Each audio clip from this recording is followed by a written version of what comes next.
Irmãos, abramos o texto sagrado, a palavra de Deus, em Gálatas capítulo 4, versículo 4. O Natal é a plenitude do tempo. Gálatas 4, 4. Pensar em Jesus, pensar na sua vinda, pensar nesta mensagem tão bem proclamada pelo coral Jandiel Lira Moura, é reconhecer e entender que a vinda de Jesus, conforme diz o apóstolo Paulo, constituiu-se no dia da plenitude do tempo. Todo o tempo convergiu para aquele momento. Toda a glória de Deus, toda a ação, toda a graça, toda a misericórdia, todo o favor, toda a benevolência do Eterno convergiu para aquele momento em que a Virgem Maria, por obra e graça do Espírito Santo, concebera e dera à luz, como bem diz o evangelista, ao seu filho primogênito. Porque depois José e Maria contraíram núpcias, casaram-se e tiveram filhos e filhas, como está escrito na palavra do Senhor. Gálatas capítulo 4, versículo 4.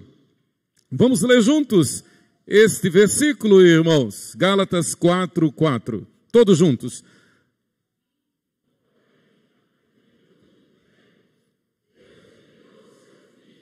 Nascido de mulher, nascido sob a lei. Vamos de novo? Vindo, porém, à plenitude do tempo, Deus enviou seu Filho, nascido de mulher, nascido sob a lei. Esta ênfase que o apóstolo Paulo dá escrevendo aos Gálatas, justamente para rebater a ideia vigente, a ideia judaica, a ideia hebraica, de que seria impossível que uma virgem ganhasse um filho. Seria impossível também isso, já movido daquela geração pela ideologia do gnosticismo, que Deus viesse aqui, que Deus estivesse conosco. Os gnósticos e cristãos estavam na igreja, eram cristãos, mas eram ao mesmo tempo gnósticos. Não dá para entender, na verdade precisavam converter-se. É aquele tipo de gente que está na igreja, mas não conhece ainda o Senhor. Eles estavam na igreja, eles campeavam por diversas igrejas. Em Efésios, eles dominavam. Lá em Colossos, em Éfeso, lá em Colossos eles dominavam. Na Galácia também, em Corinto também. Interessante, a igreja bem não começara e já era eivada, já era minada por correntes que se diziam da igreja, mas na verdade eram contrárias. E dessas, a mais forte era justamente o gnosticismo. Eles diziam, tudo bem, nós cremos em Jesus, o grande profeta, o iluminado. Ele, seguindo a ele, é possível obter salvação, mas ele não é Deus, diziam os gnósticos. Paulo está rebatendo esta heresia e mostrando que ele é Deus, mostrando que o dia da sua vinda foi o dia da plenitude do tempo, mostrando que nele está toda a glória de Deus, melhor, mostrando que ele é Deus conosco e que veio sim, nascido de mulher, nascido sob a lei. João, o evangelista, no capítulo 1, no versículo 14, ele enfatiza a vinda do Senhor no dia da plenitude do tempo, dizendo, e o verbo se fez carne e habitou entre nós, cheio de graça e de verdade, e vimos a sua glória, glória como do unigênito do Pai. Queridos, pensar na vinda do Senhor é ser movido por um espírito de gratidão. Pensar na vinda do Senhor, pensar em que Deus, o Eterno, se fez carne e veio habitar entre nós. E como não houvera lugar para José e Maria em Belém, o único lugar encontrado foi numa estribaria. O berço encontrado por José para o seu filho recém-nascido foi uma manjedoura. A glória de Deus se humilha Como bem diz Paulo escrevendo aos Filipenses, ele se esvaziou a si mesmo, deixou a sua glória, tornou-se em semelhança de servo, em figura humana, para vir tabernacular conosco, para que nós possamos dizer: Ele é o meu Deus, Ele é o meu Senhor, Ele é o meu Salvador, Ele é Deus comigo, Ele é Deus conosco, Ele me toma pela mão, Ele me conduz por veredas de justiça, Ele é a minha salvação. Ele é a razão do meu viver. Isso nos move a sermos gratos, a sermos agradecidos. E esta perspectiva, esta realidade, melhor dizendo, é característica número 1 da igreja, dos resgatados do Senhor. O Senhor nos chama, o Senhor nos mostra a sua luz, o Senhor vem nascer dentro do nosso coração, o Senhor se agrada de nós pela sua graça, pela sua misericórdia, vê em nosso coração a manjedoura e Ele nasce no nosso coração, Ele reina no nosso coração, para que nós saiamos testemunhando, anunciando de que Ele é o nosso Deus, Ele é o nosso Senhor, Ele é o nosso Salvador. Eu quero compartilhar, irmãos, exatamente sobre esta realidade. O Natal de nosso Senhor Jesus é o dia da plenitude do tempo. E obviamente que este dia não se restringe, não se limita a uma data no calendário. Óbvio que precisamos agradecer, que precisamos comemorar, óbvio que Ele nasceu, isso precisa ser dito. Independente de sabermos a data específica, Ele veio e nós celebramos. Vinde e adoremos, como bem disse o nosso coral. João diz: Ele habitou entre nós. Este é quem João anuncia, de Deus conosco. Ele veio, Ele habitou entre nós. Interessante que esta realidade reflete justamente o que os profetas disseram, o que os salmistas disseram: virá o Messias, virá o Senhor a nossa justiça, virá o Senhor o nosso pastor, e com Ele nada nos faltará. Ele veio para habitar entre nós. Jesus, a palavra viva, o Verbo encarnado, cheio de graça e de verdade. Essa expressão é, antes de tudo, um apelo à santidade, à santificação. Quando João diz, pelo poder do Espírito Santo, que Ele veio cheio de graça e de verdade, é exatamente para que nós nos quedamos aos seus pés, para que nós nos prostremos ante a sua glória e respondamos e correspondamos, dizendo como Isaías: eis-me aqui, Senhor, usa-me a mim. Eis-me aqui, enche-me da tua graça, enche-me da tua verdade, usa-me como teu povo, usa-me como tua igreja, usa-me como tua testemunha, usa-me como sal da terra, como luz do mundo, a refletir a tua luz, a como sal levar o tempero da tua santidade. João diz ainda: e vimos a sua glória, glória como do unigênito do Pai. Então, em perfeita sintonia, Paulo e João registrando da vinda de nosso Senhor Jesus Cristo, o dia da plenitude do tempo, o dia em que vimos a sua glória, glória como do unigênito do Pai, refutando toda heresia, refutando toda e qualquer possibilidade de querer chegar a Deus por outro caminho, quando na verdade o único caminho é Jesus. E Ele mesmo disse: eu sou o caminho e a verdade e a vida, e ninguém vem ao Pai senão por mim. E Ele está no controle. Ele mantém o controle sobre tudo e sobre todos. Nada foge ao seu controle, até mesmo os dissabores, até mesmo as dores de cabeça, até mesmo quando nós caímos, Ele diz: não temas, eu estou contigo. Até mesmo quando cometemos o nosso pecado, e como bem colocou o nosso presbítero Chico, nós pecamos, mas o Senhor nos socorre. Ele é especialista em nos socorrer, em nos livrar dos nossos pecados, e melhor dizer: eu te perdoo. Você está perdoado. Ele é a propiciação pelos nossos pecados. Propiciação significa literalmente kaftorá no hebraico, tampa de pecados. E tanto João como Paulo lembram que Jesus é o nosso propiciatório. Significa que estando nele, servindo a ele, honrando a ele, confessando a ele, ao Senhor os nossos pecados em nome de Jesus, ficamos certos, descansamos em que ele nos cobre com o seu sangue.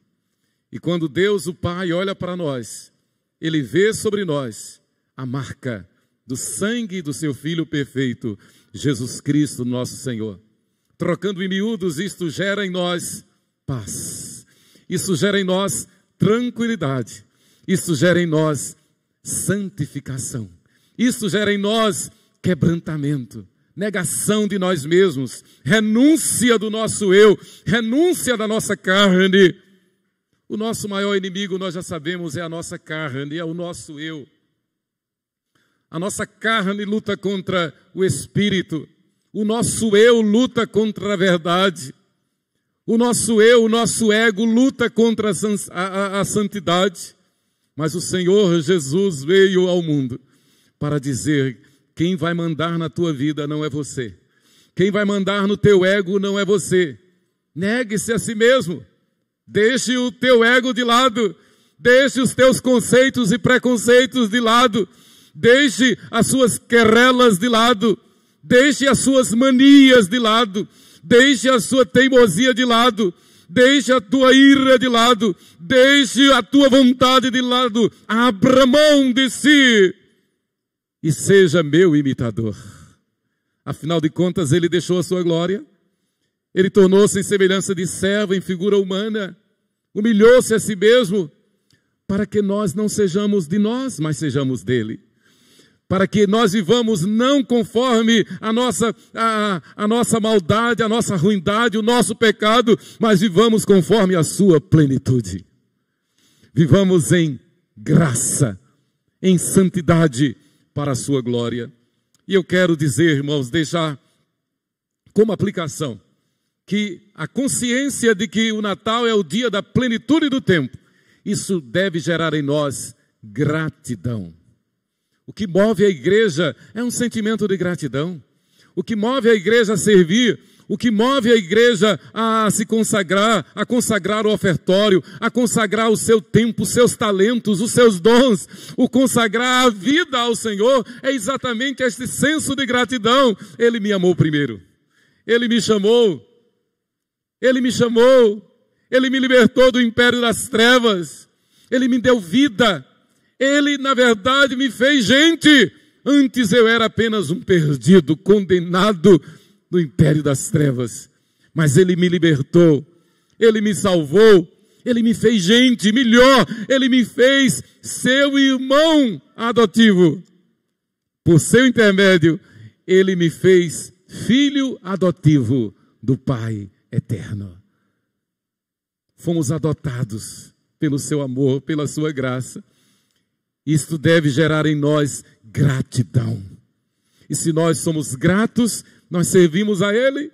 E se nós somos gratos, nós consideramos o outro superior a nós. Nós consideramos o nosso próximo superior a nós. Seja ele quem for, faça o que for. A Bíblia manda que consideremos o outro superior a nós. E sirvamos ao outro. E estejamos dispostos a, se necessário, lavar os pés do outro, entregar-lhe a túnica, caminhar a segunda milha, de forma que vivamos no nosso dia a dia, testificando de que a plenitude do Senhor em nós, gera em nós um coração contrito, quebrantado, um coração disposto a servir, um coração disposto a obedecer, um coração santo. A verdadeira gratidão implica em negar-nos a nós mesmos em função de quem nos favorece. A verdadeira gratidão implica em negar-nos a nós mesmos em função de quem nos favorece. Primeiramente, Ele que nos favoreceu com o chamado para a salvação, que nos favoreceu com o perdão dos nossos pecados, e vimos a sua glória, glória como do unigênito do Pai. Vimos nele, estamos nele, vivemos para ele.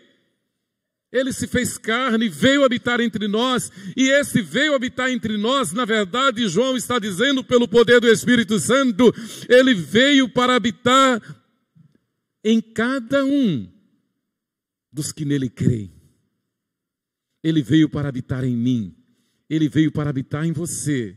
Basta que creiamos. Então quem manda no meu viver, quem manda nas minhas atitudes, quem deve mandar nas minhas decisões, nas palavras dos meus lábios, nas minhas atitudes, não é o meu eu, não é o meu ego, não é a minha vontade, mas é Ele, com a sua glória. E a palavra de ordem aqui, a aplicação é esta, que as palavras dos meus lábios e o meditar do meu coração sejam agradáveis na tua presença, ó Senhor, rocha minha e redentor meu. Mas em segundo lugar, não apenas negar-nos a nós mesmos, mas a gratidão pelo dia da plenitude do tempo, que é uma realidade no mundo e em realidade no nosso coração, consiste em honrar aquele que nos honrou primeiro. Vivemos o Evangelho para honrar a Jesus Cristo. E honramos no trabalho, honramos no lazer, honramos em casa, honramos na vida comum do lar, honramos no relacionamento com os filhos, honramos no relacionamento com os irmãos, honramos no relacionamento conjugal, honramos na disciplina dos filhos. Nada devemos fazer por nossa conta, nada devemos fazer pelo nosso arbítrio, tudo devemos fazer de forma que Deus seja honrado. Tudo devemos fazer de forma que Deus seja honrado. E aí eu me lembro da clássica atitude de Eric Liddell, que virou filme, Carruagens de Fogo. Ele, um servo de Deus, Olimpíada de 1923, em Paris. E ele havia dito ao comitê da Grã-Bretanha, da Inglaterra, que ele não participaria de competição no domingo. Decisão dele, profissão de fé dele. E coincidiu, ele era especialista nos 200 metros, nos 100 metros rasos. E coincidiu que justamente a sua prova caíra num domingo. Imagine a briga que ele teve com o comitê. Quase foi expatriado, quase foi expulso, quase foi preso. Como traidor da pátria. Mas conseguiu conversar e convencer o comitê a participar de outra competição. E foi lhe dada a competição justamente dos 800 metros rasos. Talvez como um castigo, para que o seu país não voltasse tão envergonhado para casa, ia perder mesmo. Outro foi colocado no seu lugar para os 100 metros. E ele foi para os 800. E a história registra que quando ele já estava na raia, já posicionado para ouvir o tiro e partir em disparada dos 800 metros, um atleta da equipe norte-americana dos Estados Unidos chegou e colocou na sua mão, que estava já estendida para trás, um bilhete. Obviamente ele nem pôde ver que bilhete era aquele. O tiro soou e ele partiu. E para resumir a história, medalha de ouro nos 800 metros rasos. Eric Liddell. E após descansar, ele abriu a mão e leu aquele bilhete. 1 Samuel 2:30. O Senhor diz: aos que me honram, eu o honrarei. Deus o honrou. Voltou para a Inglaterra como herói nacional. Mas, conhecendo a história de Eric Liddell, a gente reconhece que, na verdade, ele voltou para a Inglaterra e mostrou ao mundo todo que a honra pertence ao Senhor.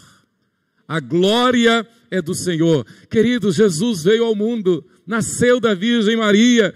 O seu Natal não se limita a um dia no ano, a um dia no calendário. O seu Natal é todos os dias na nossa vida, todos os instantes, em todos os acontecimentos, relacionamentos. Nós temos a oportunidade, a cada palavra dos nossos lábios, a cada olhar, a cada meditação, nós temos a oportunidade de testemunhar de que o seu Natal é uma realidade na nossa vida. A plenitude da sua vinda significa plenitude no nosso viver. O seu Natal é suficiente para que vivamos o honrando a sua palavra, honrando o Evangelho, honrando-o como fez Eric Liddell, honrando o dia do Senhor. E em terceiro lugar, a gratidão pelo dia da plenitude significa viver em função da glória de Deus. Quer comamos, quer bebamos, ou façamos outra coisa qualquer, façamos tudo para a glória de Deus. Dê uma topada, misericórdia, glória de Deus. Vai descascar uma laranja e faz uma bobagem como eu fiz essa semana. Fui descascar a laranja, tinha amolado a faca, uma faca daquela que a gente chama peixeira, e amolei a faca. Eu disse, eu vou descascar essa laranja e vou cortar essa laranja, que eu estou com laranja lima, eu estava com água na boca de chupar aquela laranja. E descasquei, coloquei a laranja aqui e parti. Cortou o meu M. Misericórdia. Abriu o meu M aqui. Misericórdia. Já tem uma semana e está aqui ainda. Quando faz assim, chega a arde. Em qualquer circunstância, nós temos o dever de dar glória a Deus. Seja um corte, seja um acidente, seja o que for, seja um aborrecimento, seja alguém que nos aborrece, seja alguém que nos contraria, dê glória a Deus. Descansa no Senhor, espera nele, confia nele, e o mais ele fará. Jesus veio para que nós vivamos em função da tua glória. A comemoração do Natal de Jesus Cristo é a comemoração do que a Bíblia chama de o dia da plenitude do tempo. Por isso que nós não temos nenhum problema com aqueles que têm dificuldade de dizer, eu não comemoro Jesus histórico. Que isso? Jesus é histórico, está na história, é real. Eu não comemoro o Natal. Uma vez eu soube que alguém queria me denunciar no presbitério e me caçar o ministério, como é que chama? Que a gente chama? Me despojar do pastorado porque eu coloquei essas lâmpadas aqui. Que coisa! Tão lindas as lâmpadas, né? Mas as lâmpadas são apenas uma ilustração. Nós não vivemos essas lâmpadas. São apenas uma ilustração para que nós nos lembremos o ano todo, a vida toda, em todas as situações, na convivência conjugal, na convivência com os filhos, na convivência profissional, diante do guarda de trânsito, nós vivamos dando glória a Deus. Diante das adversidades, dando glória a Deus. Viver em função da glória de Deus é a única opção de verdadeira felicidade. Vou repetir. Viver em função da glória de Deus é a única opção de verdadeira felicidade. Quem não vive para a glória de Deus, com certeza não é feliz. Jesus veio para que nós sejamos felizes, para que o nosso viver seja não apenas marcado por um dia, mas para que o nosso viver seja o viver da plenitude de Deus conosco. Que Deus nos abençoe. Amém.